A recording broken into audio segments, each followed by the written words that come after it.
This gent has got his own podcast now, Two in the Bush podcast, along with Sasha Boggs, available wherever you get your podcasts. Drops every Monday.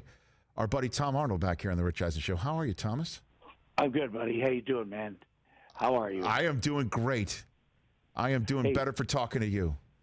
Well, that's good. Was your show on TV today? I don't know. With NBCSN, there's people playing soccer. There's people biking in France. I see biking. There's like fast forward biking. Yeah, maybe I put it in fast forward. When was the last time you went on What was the last time you rode a bike, Tom? 2 days ago with my kid's little bike. Tried to prove I could do it, so he should get on it. Okay. Yeah. And a lot of that. So you're father of the year is what you're saying. You did it. Yeah, I really am. Well, I don't know. I kept him out pretty late, but with my assistant in a pretty bad neighborhood. So, baby father of the year. Okay, fantastic. Had him go down and start the car for me down in Koreatown. Okay. Get the car ready to go.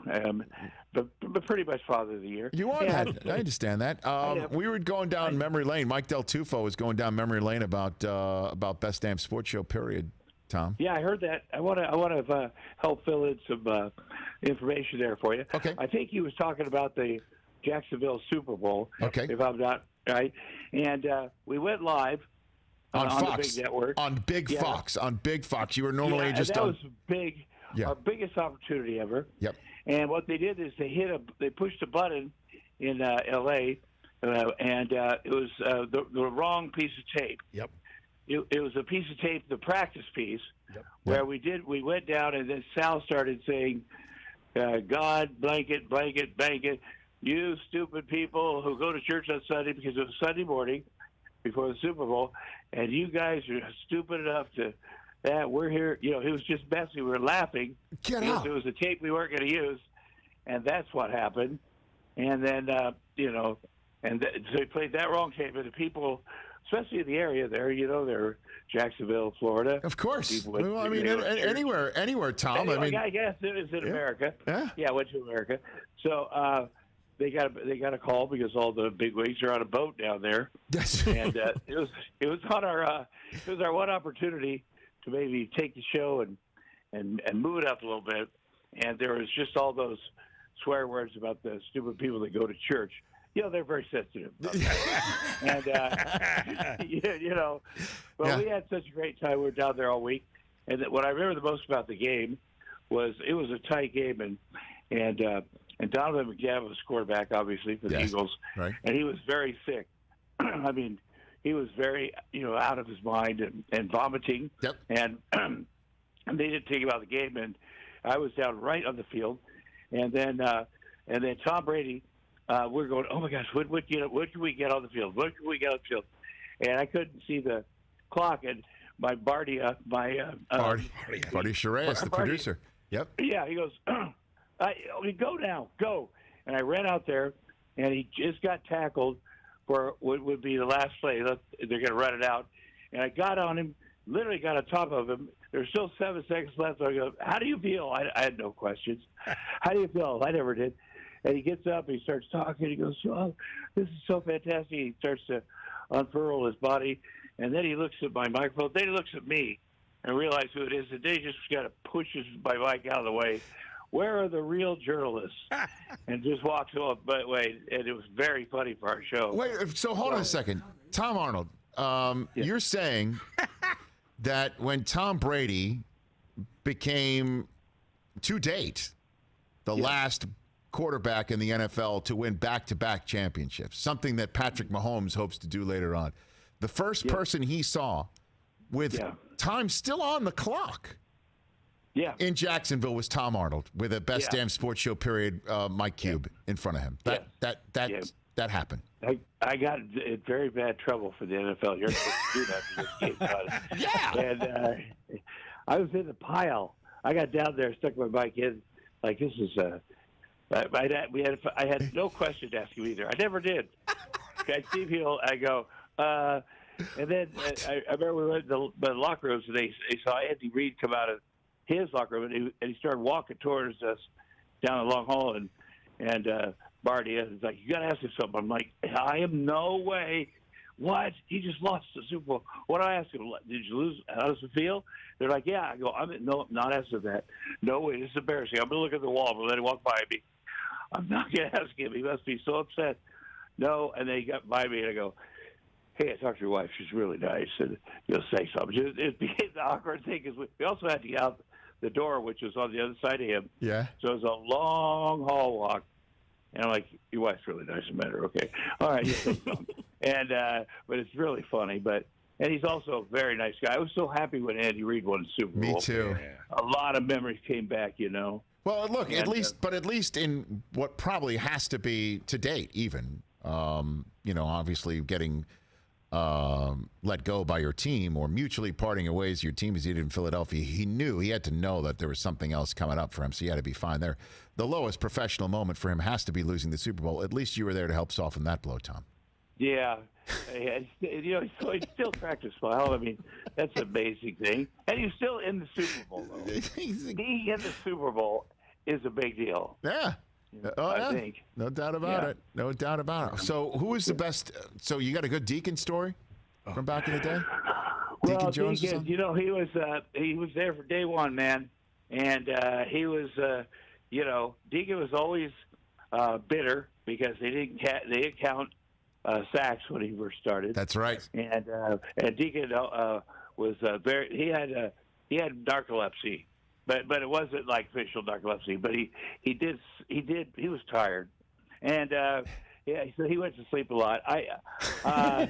He literally went to sleep a lot. But he's one of those men that could go to sleep a lot. Like, they could just go to sleep, and it wasn't like it was good because everybody needs to rest. But he went to sleep a lot. He just was one of those guys that had that ability, and a lot of times it was on the show. And but he had the energy. He'd get up and we had to when somebody those slave shows. Well, he has the ability to do one thing. Yes. And he had the ability to slap people on the side of the head, and so I got slapped a lot on the side of the head. He had giant bony fingers. Huge. He loved to do that. But we did wear helmets. We did the first time. They got such a pain to put the helmet on. We had to recreate that hand slap. And then I think towards the end of like the third month, he realized, Michael Irvin's going to come in and replace me. So then he became a little indignant, which I don't blame him. Yes. And then the head slaps. It's like he had the beads. They become very heavy beads because they kind of started snapping back. And he was a little passive aggressive. I don't even know passive, but he was such a nice guy. He had so much more to do. He really had so much more to do. And I love him. He also had trouble remembering, people's names or that was for everybody. Oh man, everybody. They were saying the names in your ear, like you're Bob Hope or something. Like, hey, right. This is okay. That's Rich Eisen. He's like, Rick. Yes. Tyler, and nobody knew. But he was Deacon Jones, man. I mean, he's Deacon Jones. I got Tom Arnold here. Him. I love Deacon Jones so much. Yeah. Oh, I love him so much. Me too. He was brilliant. He was brilliant. So tell me about your pod, Tom. Listen, man. I live with my kids. I'm a 61-year-old single dad with a 7-year-old and a 4-year-old, and somebody has to help us here. I have this young assistant. I always say young because I'm old. Right. And then she ends up, because of COVID, staying here with me and the kids, and she's great with my kids. We one day say, let's do a podcast. Nobody's leaving the area here. She did a podcast. She's hilarious. She's a comic.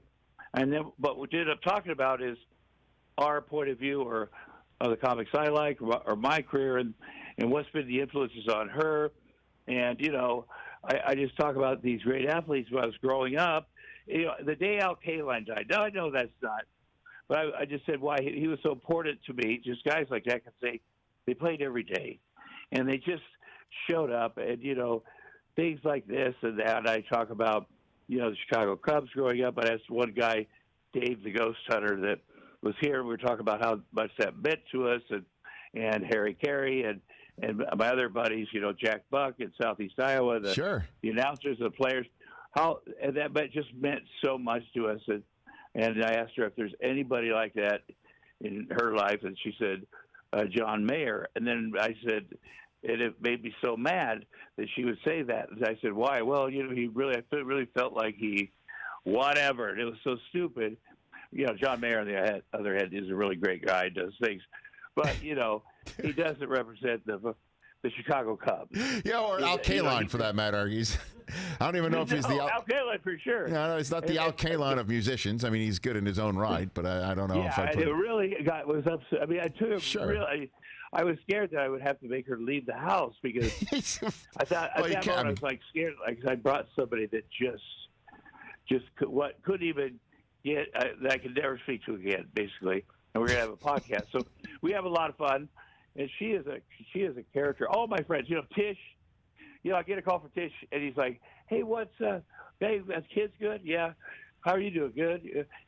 What's the deal? You and Sasha? Sasha's very cute, right? What's the deal? She just I go, yeah, she's my assistant. We do the podcast and stuff. Oh, you guys aren't. I go, no. She's 30 years. She's 30 years young. Like I tell him, she's 30-something years young. He goes, oh, I didn't think so. With you being. Well, I mean, look, Tom. I mean, I know you go way back with your buddy Steve there. And what'd you think of the Giants opener? What'd you think of the Giants opener? Hey, let me tell you something, man. Let me tell you something. Mm-hmm. I've seen worse.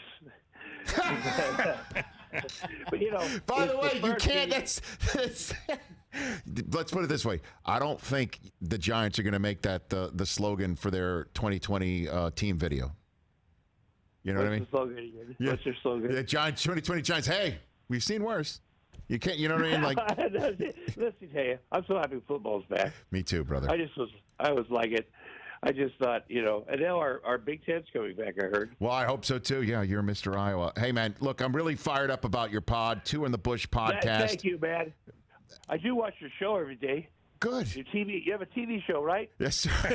When they're not cycling, but we're on Peacock. Get Peacock and stream it. It's great. It's amazing. Okay, I'm doing that. Thanks, Rich. You're the voice of football, Right, you always are. I love you, Tom. You take care of yourself. I love you guys. Right back at you. All right, man. Thanks for having me See on. you, buddy. You got it. Bye now. That's Tom Arnold, everybody. It's Tom Arnold. One of a kind. Hey, you watched all the way to the end. Thanks for that. Watch more right here.